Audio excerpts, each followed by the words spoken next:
નમસ્કાર મિત્રો. હાલમાં ચૂંટણીની સિઝન ચાલી રહી છે. બિહારમાં આગામી ચૂંટણી છે. તો આપણા માટે ઇમ્પોર્ટન્ટ થઈ જાય છે કે લોકસભા અને રાજ્યસભામાં અલગ અલગ રાજ્યોનું પ્રતિનિધિત્વ કેટલું છે.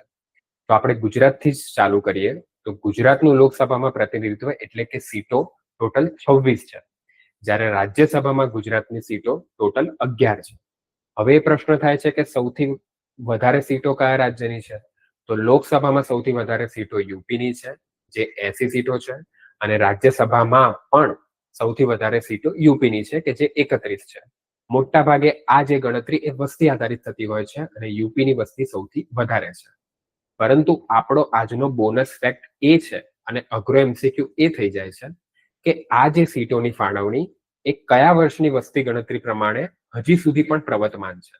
તો તમે ધ્યાન રાખજો કે આ જે સીટોની ફાળવણી એ 1971 ની વસ્તી ગણતરી પ્રમાણે હજી સુધી પણ પ્રવર્તમાન છે.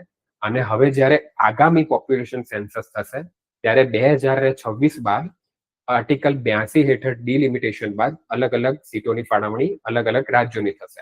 પરંતુ હાલ પૂરતું તો તમને 1971 જ યાદ રાખવાનું છે.